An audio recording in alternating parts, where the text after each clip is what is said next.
Assalamualaikum warahmatullahi wabarakatuh. Bagaimana kabarnya teman-teman? Insya Allah hari ini kita akan belajar mengenai energi alternatif. Tujuannya agar kita mengetahui apa itu energi alternatif, kenapa kita harus menggunakan energi alternatif, dan apa saja macam-macam dari energi alternatif itu. Oke, yang pertama, kenapa sih kita harus menggunakan energi alternatif? Jadi, beberapa tahun yang lalu, untuk menyalakan benda yang bernama kompor ini, kita membutuhkan bahan bakar yang disebut minyak tanah. Ya, walaupun masih ada yang menggunakan kayu bakar untuk memasak, tapi hampir setiap rumah menggunakan minyak tanah sebagai bahan bakarnya. Saking banyaknya yang menggunakan minyak tanah hingga bertahun-tahun lamanya, kita mengalami masa kehabisan minyak tanah atau kelangkaan minyak tanah. Barulah ada inovasi baru untuk menghidupkan kompor, kita menggunakan gas sebagai bahan bakarnya. Atau di zaman sekarang ada listrik untuk menyalakan kompor. Jadi listrik sebagai sumber energinya. Mungkin suatu hari nanti gas ini akan sama seperti minyak tanah, teman-teman. Dia juga akan habis. Atau mungkin energi yang kita gunakan saat ini juga akan habis. Nah, itulah sebab kenapa kita memerlukan energi alternatif. Lagi pula, energi alternatif ini energi yang tidak cepat habis dan sifatnya juga dapat diperbarui, kemudian tidak menimbulkan polusi dan tidak merusak lingkungan. Adapun macam-macamnya dari energi alternatif ini, yang pertama yaitu energi surya.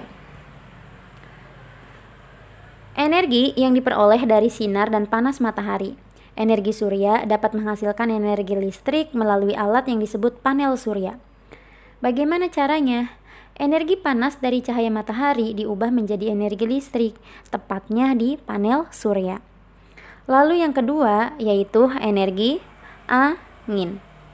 Energi gerak dari angin dapat dimanfaatkan sebagai sumber energi untuk menggerakkan kincir angin atau turbin pada pembangkit listrik tenaga angin. Turbin dihubungkan dengan generator, kemudian mengubah energi gerak menjadi energi listrik dan listriknya bisa kita gunakan. Lalu yang ketiga yaitu energi air. Air yang mengalir merupakan sumber energi gerak alami yang tidak pernah habis. Energi gerak air dirubah menjadi energi listrik. Energi yang dihasilkan dari air mengalir disebut energi hidroelektrik. Di stasiun tenaga hidroelektrik dibangun waduk yang membangun aliran sungai. Air yang tertampung di sungai di belakang waduk menyimpan energi gerak yang besar. Saat air terjun melalui waduk, energi gerak dalam aliran air akan menggerakkan turbin.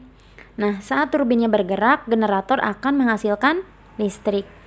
Lalu yang keempat yaitu energi panas bumi. Pusat bumi terdiri atas bebatuan yang sangat panas, di mana suhunya bisa mencapai 4.500 derajat Celcius. Di beberapa daerah, energi panas dari batu-batuan ini menyebabkan uap atau air panas menyembur ke udara. Energi panas dari pusat bumi ini disebut dengan energi geotermal. Pembangkit listrik tenaga geotermal atau panas bumi memanfaatkan panas dari bebatuan panas untuk menghasilkan uap. Uap panas yang terkumpul dapat menggerakkan turbin generator sehingga menghasilkan listrik, sedangkan air panasnya dialirkan melalui pipa ke rumah-rumah. Pembangkit listriknya disebut pembangkit listrik tenaga uap atau PLTU. Lalu yang kelima, yaitu energi biomasa. Energi biomasa berasal dari organisme hidup seperti hewan dan tumbuh-tumbuhan. Biomasa dapat digunakan secara langsung, yaitu briket arang, briket sekam padi, briket ranting, dan briket daun, atau bisa diolah menjadi jenis biofuel dan gas. Biofuel berupa cairan atau gas berfungsi sebagai bahan bakar yang berasal dari biomasa. Ini dia macam-macam dari biofuel. Yang pertama yaitu ada bioetanol. Jenis biofuel berupa cairan yang banyak digunakan sebagai bahan bakar kendaraan atau menggantikan bensin. Bioetanol dapat dihasilkan dari tanaman singkong atau tebu yang sudah difermentasi. Lalu yang selanjutnya, yang kedua yaitu biodiesel. Di Indonesia, biodiesel biasanya menggunakan bahan bakar baku minyak sawit mentah, minyak nyamplung, minyak jarak, minyak kelapa, dan minyak ikan. Biodiesel dapat digunakan sebagai bahan bakar pada mesin diesel. Dan yang terakhir, yang ketiga yaitu contoh dari biofuel ada biogas. Gas yang dihasilkan dari pembusukan limbah organik seperti kotoran manusia, hewan, dan limbah makanan. Biogas dapat digunakan sebagai bahan bakar kendaraan maupun keperluan memasak. Juga dapat digunakan untuk menggerakkan turbin yang menghasilkan energi listrik. Nah, ternyata ada banyak energi yang Allah Subhanahu wa taala siapkan untuk kita di bumi ini, maka sudah sepantasnya kita bersyukur dengan nikmat ini. Gunakan energi sebijak mungkin, gunakan sesuai dengan kebutuhan, dan pastikan tidak menggunakan energi secara berlebihan. Sekian dari Ustazah minta maaf apabila ada kesalahan. Jazakumullah khairan. Wassalamualaikum warahmatullahi wabarakatuh.